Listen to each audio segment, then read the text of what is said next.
The educator Dr. Maria Montessori once said, "The child developing harmoniously and the adult improving himself at his side make a very exciting and attractive picture." Welcome to Montessori Education with me, Jesse McCarthy, where we talk raising children and educating students while bettering ourselves right alongside them. Hello, everyone. Today we're talking reading and writing in Montessori.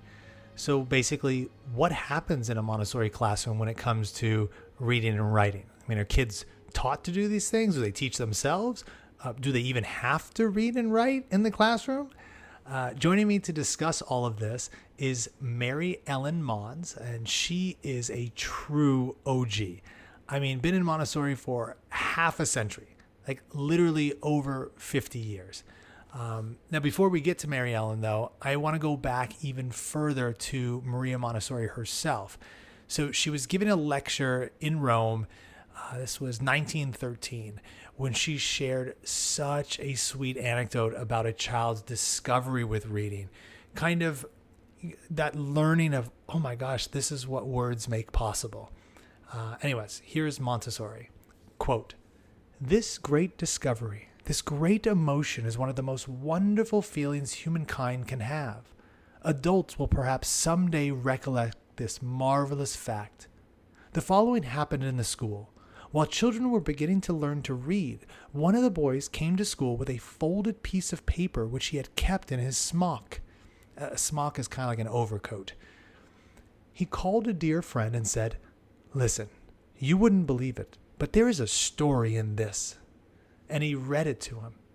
The other was filled with great wonder.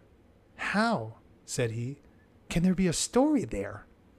He in turn hunted secretly among the books at home to see if he could find a story. And having found one, he tore out the page, folded it, and he too carried it to school.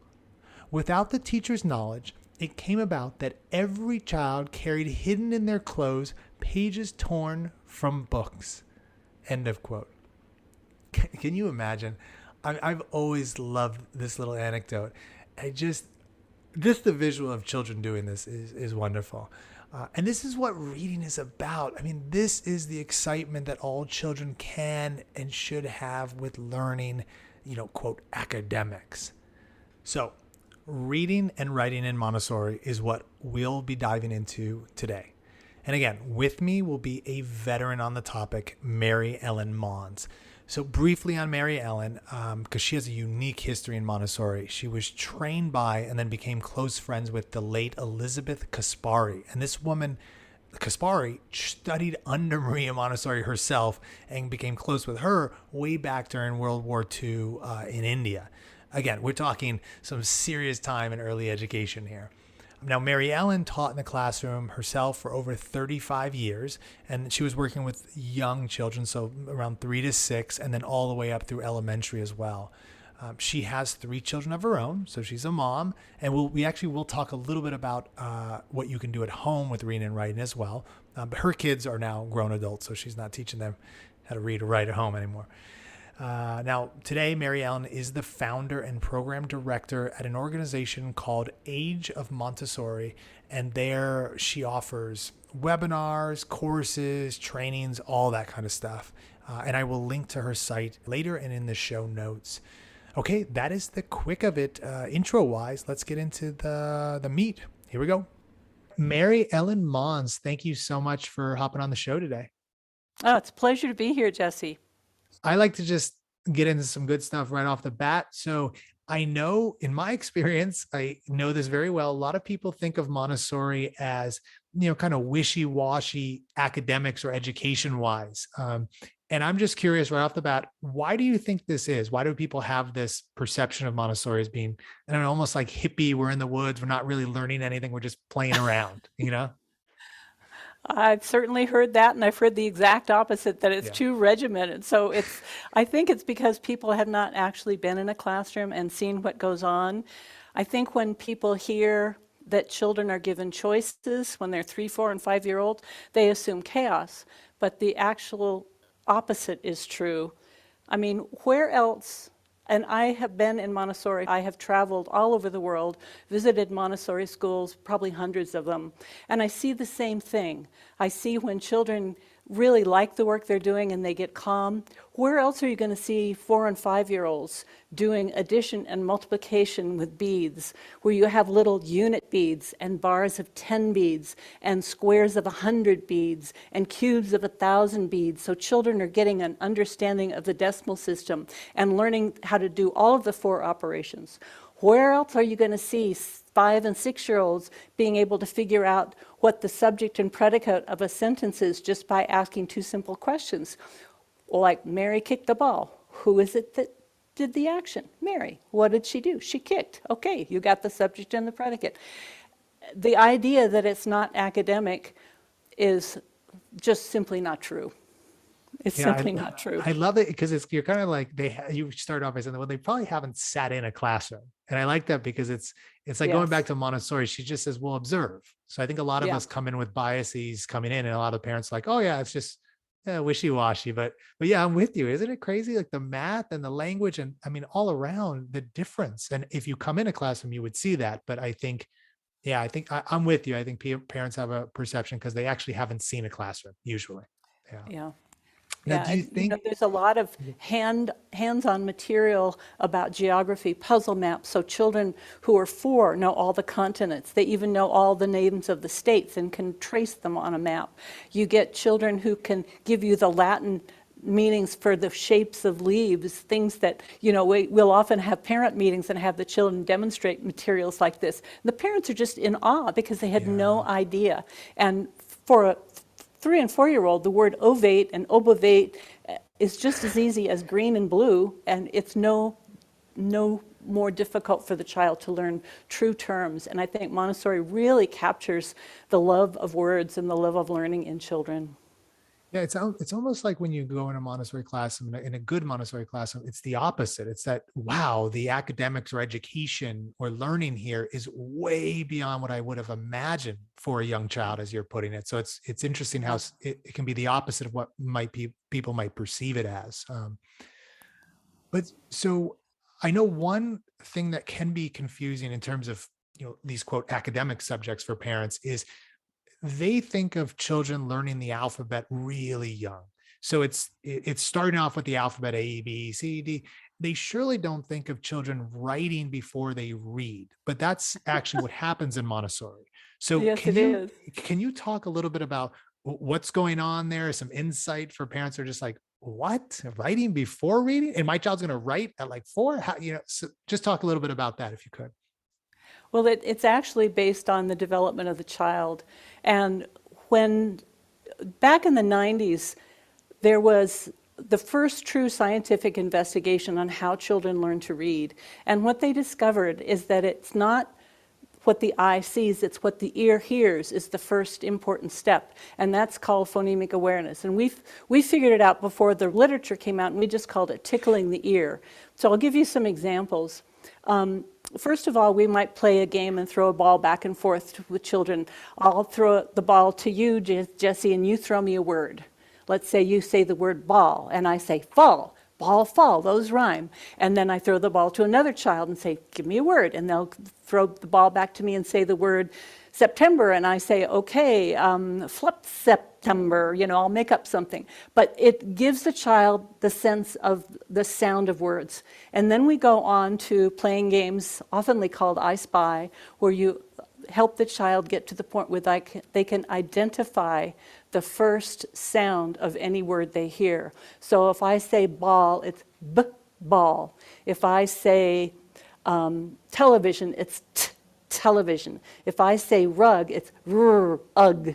And so that's really the first step in learning to read, the isolation of sounds. And then we take it from there, and we take let's say I say the sounds. If you're out in the audience, you can try this. If I say b-er-d, what would you do? You'd blend it together and you'd say? Bird. Exactly. If I say map, what would you say? Map. Map. So it's a matter of doing these things with sounds before, and parallel to that, you start introducing the letters. Now, there's something that a lot of parents don't know, a lot of schools don't know, that the names of the letters have no relationship really to reading. It's the sounds of the letters. If I say M-A-P, it doesn't give you map, but if I say M-A-P, it gives you map. So we teach the sandpaper letters. We have the child trace the letters, so they see them, they touch them, and they hear the sound, and they then can associate, oh, like mama, map. And they make associations in their brain with what the sound is with the letter. And those two things are the foundation of reading. And then you go on in Montessori to word building. We have Mary Ellen, boxes can I of... ask you something real quick? Because you Sure. mentioned the sandpaper letters. Of course, I know this, you know this, but just real briefly, can you say you were matching that with the sandpaper letter? What does that sandpaper letter look like for the audience if they don't know about it? Okay, you take a piece of masonite board, maybe 5 by 5, and you have an M cut out of sandpaper, and it's mounted on that plain piece of masonite. And so the child, you can show him where he starts, and you can take their little first and middle finger and then just trace it 3 times, And so each letter of the alphabet is done on a separate piece of masonite. The vowels are one color, the consonants are another color. You don't explain the difference between vowels and consonants now, but it's just a subtle message that they're different, and that you're going to find that every word has a vowel in it down the line. And if a parent's like, well, listen, I do this, I've got my little letters at home. What's the difference between that sandpaper and the letter? Like, why is that important? Oh, because of the tactile, the sense. You're really giving a child a multi-sensory experience of seeing the letter, hearing you say the sound, and touching the letter as he says it. And there's been some very interesting research that it's not enough for you to say, you want the child to say it too, because the brain remembers what it says better than what somebody says to it. Okay, so sorry, I cut you off there. So you were just getting done with the sandpaper letter, the next step. Okay. Then we have a box of loose letters, 5 or 6 of each letter of the alphabet in a big box. And we'll give the child, for example, a little figurine of a cat. Okay, and we'll ask the child, what are the sounds you hear in cat? K, at, because by this time the child is able to segment the word into its sound parts. So he can say k, at. If he can't do that, then he's not ready for building words. But if he can do that, then you say, okay, we know the sounds, you've learned the letters, so let's find the k, let's find the a, let's find the t. And you get those 3 letters in your little hand, and then you put them down on the mat, and the child builds the word. And essentially what he's done is writing without a pencil. Yeah, and I think that's what's challenging for parents to think about, because when we think of writing as adults, it's like, oh yeah, well, writing is, well, either typing on the computer or literally writing with your hand. But it is, isn't it wild? I mean, like, I don't know how long ago you saw that for the first time, but when I saw a child, end up not just a word, but start to form basically sentences, they're writing, like they're getting those thoughts out of their heads on quote on paper, but in this thing, it's with the movable alphabet. It's incredible. I don't know if you remember like the early times when you first saw that, but I was in shock. Yes, I was too. And I guess when I first took my Montessori training, there was no awareness of phonemic awareness. There was just, teach the sandpaper letters and go on to the movable alphabet. And the children just didn't know, because they didn't know how to segment a word into its sound parts. They didn't know. Interesting. That there were just some missing pieces. And so, believe me, over my years of work, and I spent 6 years also doing a company called the Early Reading Company, where we just taught Montessori teachers and public school teachers in the greater Chicago area how to teach reading with these simple steps. And I can tell you that in my years of administrating a school, between 96 and 98% of all the children who went through our preschool and went to first grade were reading. Yeah, and when you look at the standards and the statistics of what's going out right now in the United States, it's it's terrible. So every parent can help their child by just playing sound games. Yeah, and I would say, because I know some parents will go, oh, is this every child? And generally we're talking, but usually this occurs with every child because they just so want to get their thoughts out and Yeah. speak and write. So I'm wondering if it is this case, like with phonetics and just knowing how children can easily start to read and enjoy it, and then even write with this movable alphabet and then go on to, writing on paper, which maybe we could talk about in a bit.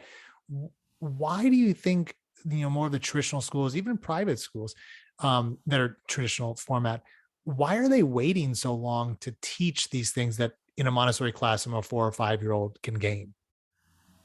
I think that's a really good question, Jesse, and I think there are two main reasons that come to my mind.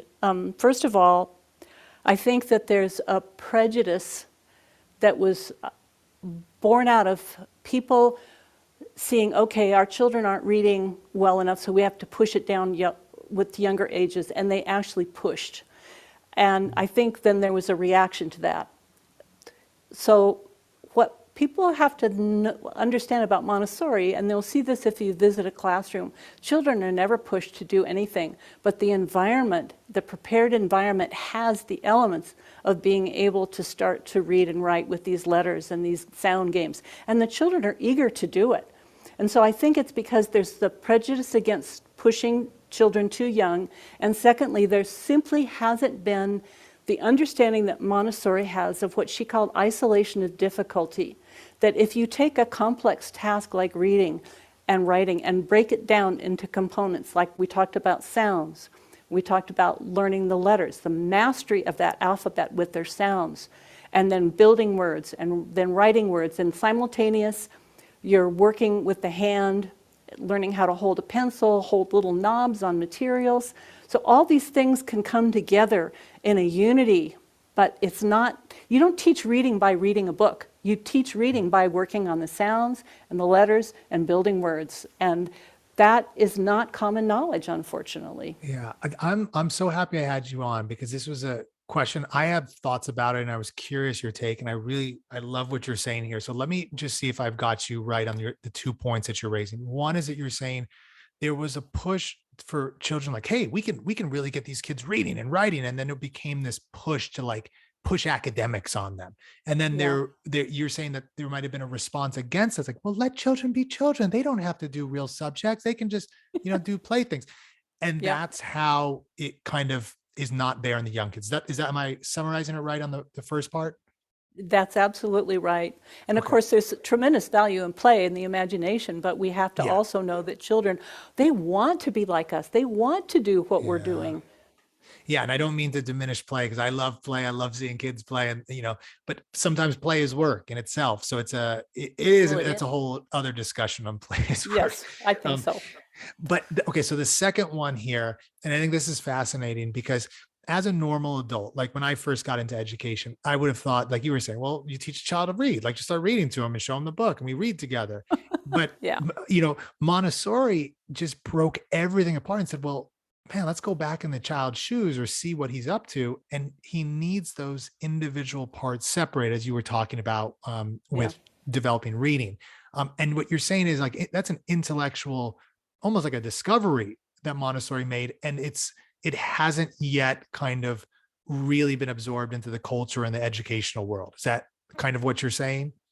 Yes, and I think there's a third piece to that, and that is that Montessori, with her decades of observing young children, began to realize that there are stages of development, and within those stages, there are what she called sensitive periods, when a child is particularly attracted to one or another activity.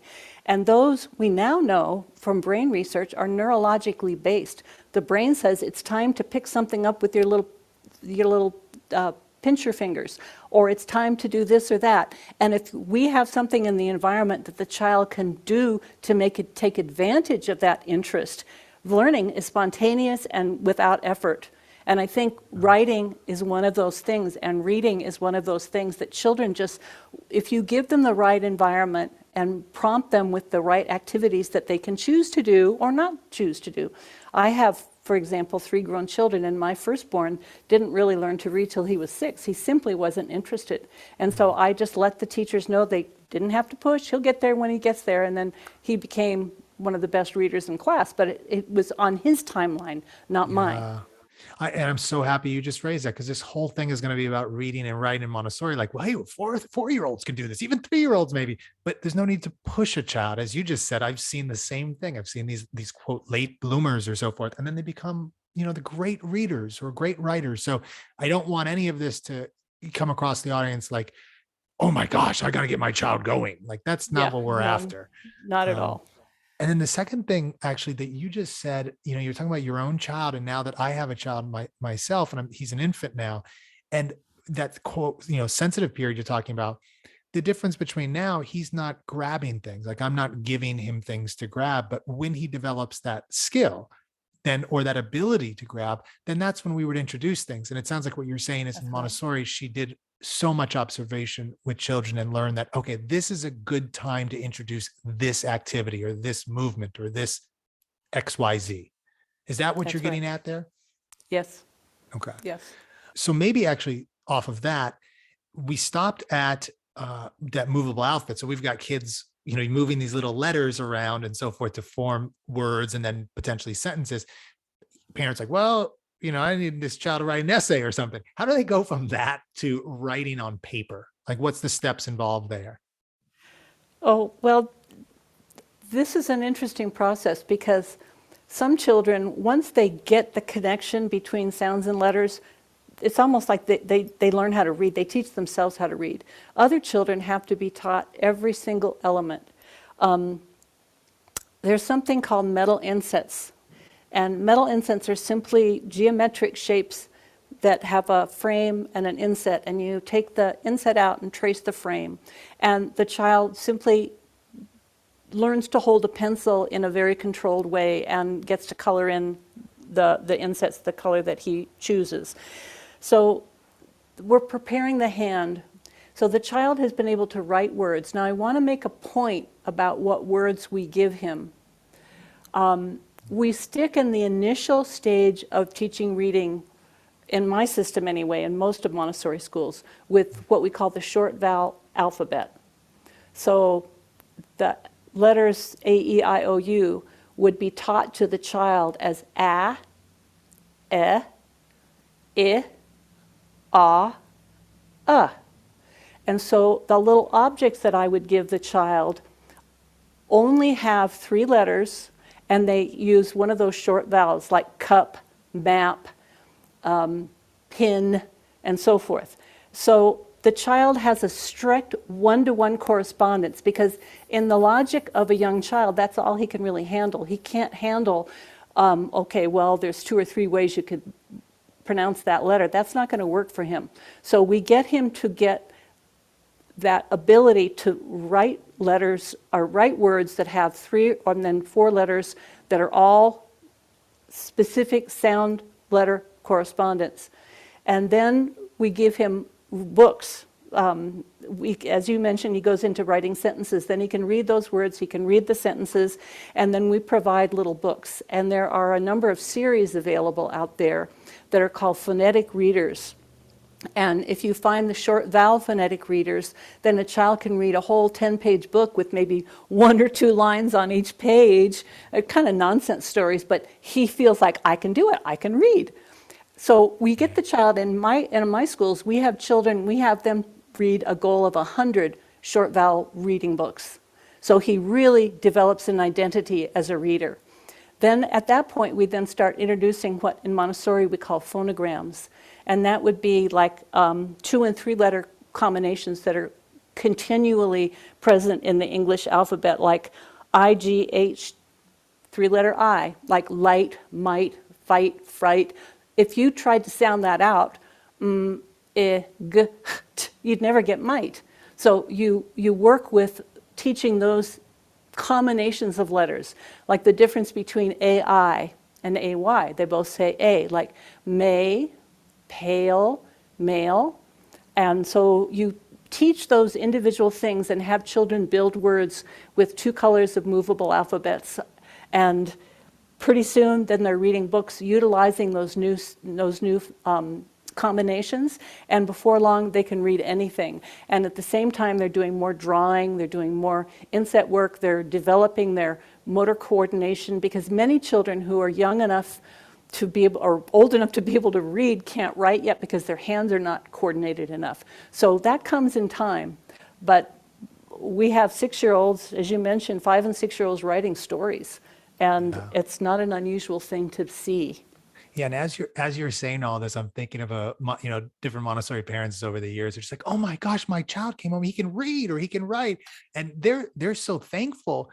But it's funny, as you're speaking, all of the work that goes into that, not only the teacher but the child's development going through these steps is just, it's incredible and it's massive. It's a lot of work. And another thing that kind of comes to mind for me is when you, or just to highlight it, is you said some children will go straight from that, and then, oh my gosh, I can read this other word, or they see a stop sign and they're sounding that out.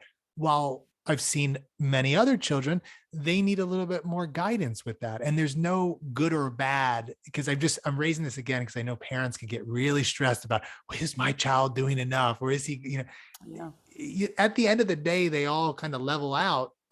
But this beginning stage can be different for different children. I mean, that's what you've found over the years too, I'm assuming.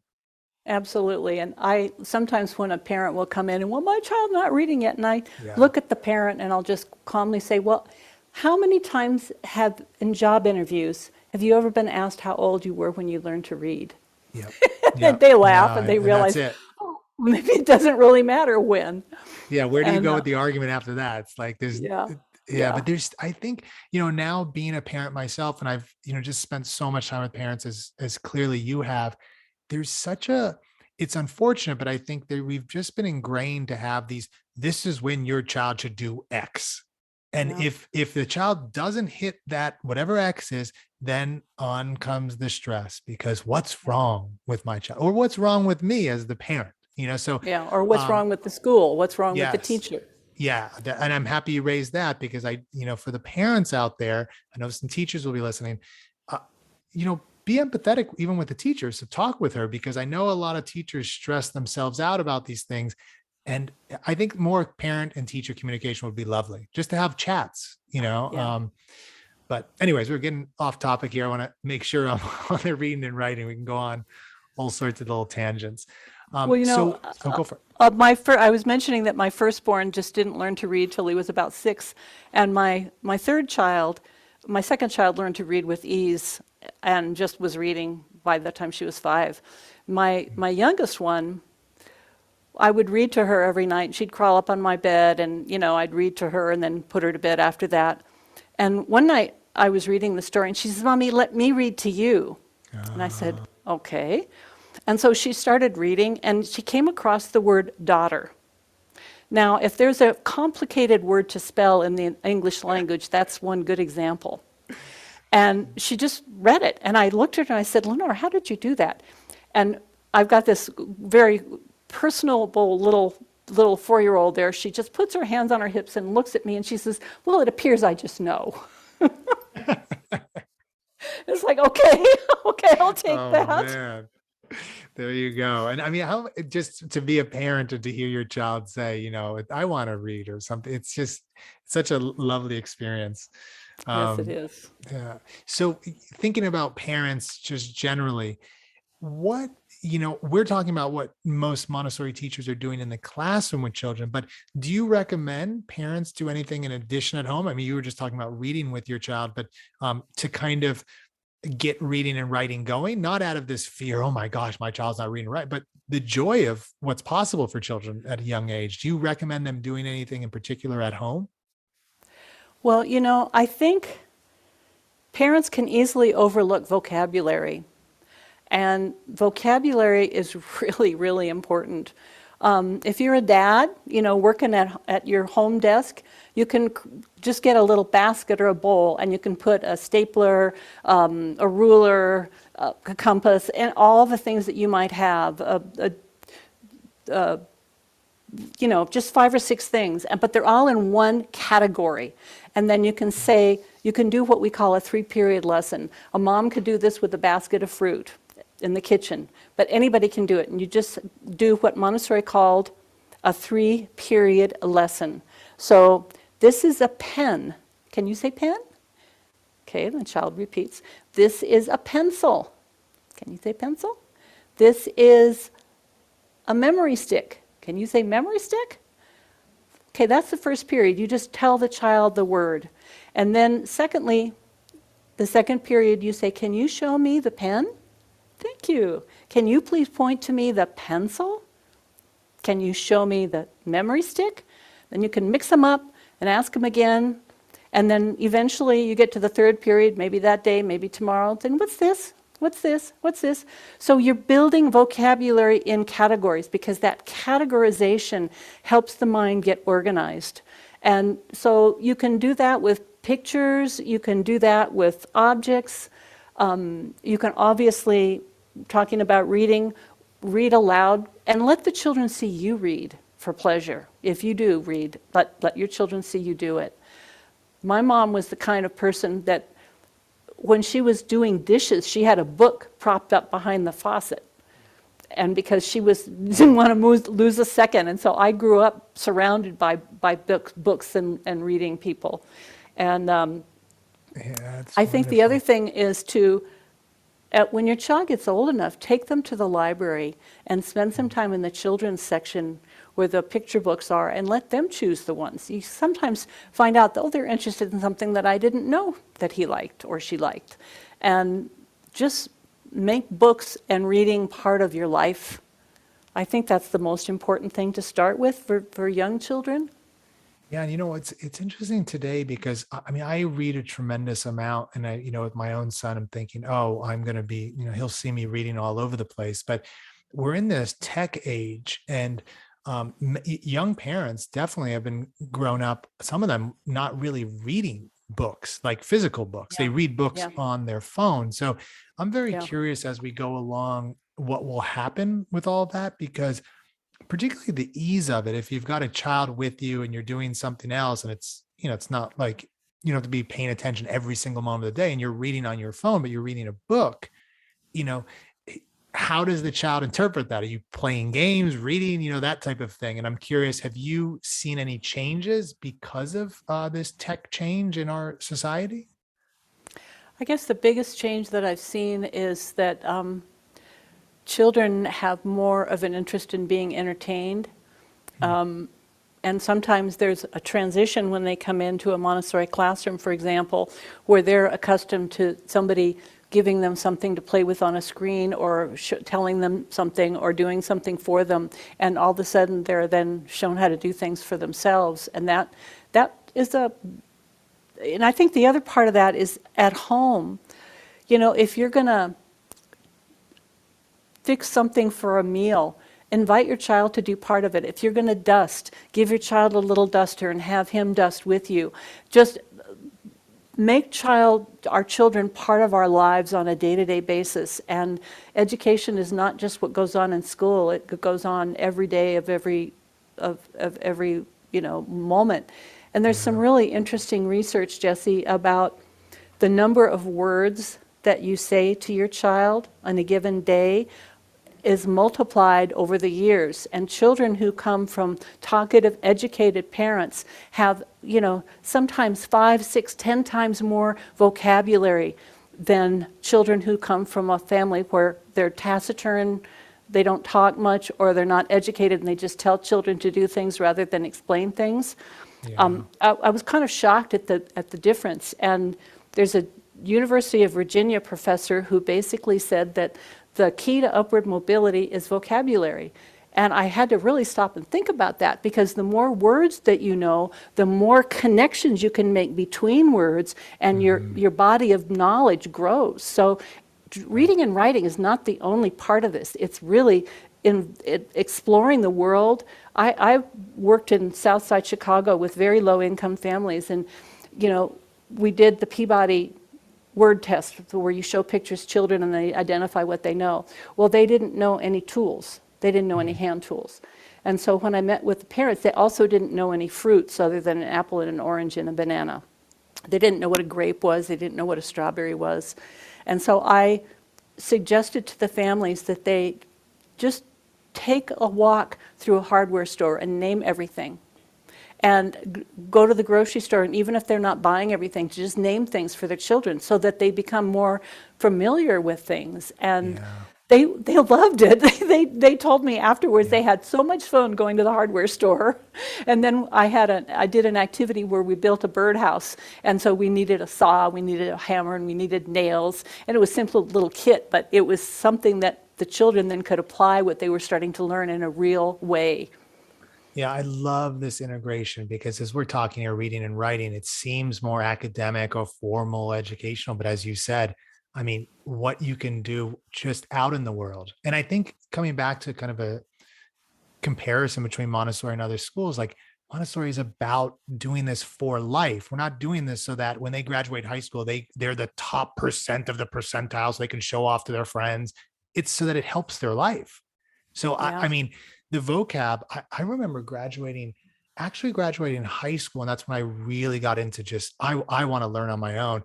And I was reading like Les Mis. I started to read some challenging books and I just couldn't believe all the words that I did not know. So I just started it just felt like this is insane because, kids were reading Les Mis much earlier than, 18 in their day. But I just started to say, I'm going to really tackle vocab. So I'm relating very much, even as a young adult, that vocab allows you to kind of understand the world, learn about the world, and as you were talking, communicate with others massively. Yeah. So I love that it's not, you're not putting this into the box of, okay, now we do reading development in the classroom. It's just integrated in life. Yeah. So well, I love the fact that when Montessori was asked to define what education was, she gave us the most comforting words. She said, it's help to life. Yeah, an aid to life. I know, and isn't it so bizarre? Because when most people think about school, like an aid to life does not come to mind. You think of tests and scantrons, and it's crazy. Well, I mean, maybe that's a great way to end this because all of this really that we're talking about is for a child's life and for our own life. I'm sure the person who was going around like Home Depot was learning some new tools for themselves as an adult. So I think that's a lot of fun as a parent. But before we hop off, is there anything else you think on this topic of reading and writing, or even more broadly, that you want to share with the audience before we get out of here? Well, I think it's, as you're thinking about Maria Montessori, whether you're very new to this term of this woman's name. She was the first woman physician and surgeon in Italy, born in 1870 and passed away in 1952. And she started with one little school in Rome, and now there are thousands of schools all over the world. And she was nominated for the Nobel Peace Prize 3 times because she understood the respect that we owe to the souls of our children. And when we give that respect and give them an environment where they are free to bloom and blossom, whoever and however they are, we are going to create a new world for ourselves. And I think that word respect is just so crucial in thinking about the children who are told they're failures because they get F's on things. It's just like, no, that's not necessary. That means the teacher hasn't taught it well enough. It doesn't mean there's anything wrong with the child. And every child can make progress, and it may not be what you think they should be doing, but it's what they can do. And so let's open our hearts to our children.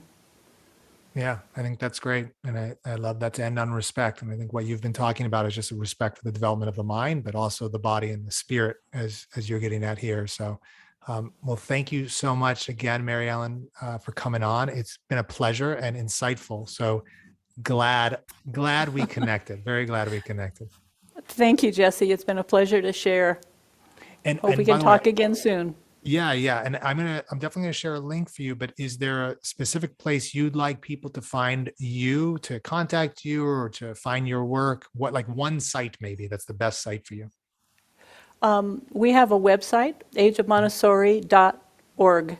And if you come to that website, we'll post this, and we have a lot of other activities. We've got teacher training for infant toddlers, early childhood, elementary, from ages 6 to 12. We do webinars almost once a month, and we just have a lot of things for parents. We even have manuals that take Montessori lessons and simplify them for parents. So come to our website for all kinds of things. And I would appreciate getting the link, and we will definitely post this. Yeah, and I for anybody who's listening, this will be on the page. Share the link. So, all right. Okay. Well, thank you again, and we'll talk soon. Yeah. Okay. Bye, Jesse. All right. Coming out of my discussion with Mary Ellen, just a few quick notes.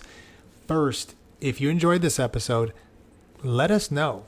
So write a comment where you're listening, and if you're on social media, like the episode or love it, or do whatever thing is on that social media platform, share it, do all of it. And if you've been listening on a podcast player that allows ratings, please rate the show. I don't keep up with every place it airs, but I know I recently realized it's picking up on Spotify. So a special request to everyone out there today, even my old school listeners, please go on Spotify and rate it. Just press, I think you can press a star that, gives it 5 stars or whatnot. Please do that. Second, my penultimate note, if you like the use of a big vocab word there, a huge thank you again to one of the OGs out there in Montessori, and that's Mary Ellen Maunz. I do my best to bring on individuals who offer real insight into Montessori, and Mary Ellen is definitely such a person in my book. Now, if you'd like to connect with her, you can visit over at ageofmontessori.org. And as always, I'm Jesse McCarthy, and you can find me at montessorieducation.com. Okay, last note to close up on reading and writing in Montessori. Here is a lovely little quote on our topic, and this is from the originator of it all, Maria Montessori. Quote, "The child is, by nature, hungry for words. He loves strange, long words, like the names of dinosaurs and constellations." End of quote. And with that, may all of us be giving the children in our lives more and more of these strange, long words, as well as picking up a few for ourselves here and there. It's good times. All right, take care, everyone, and adios for now.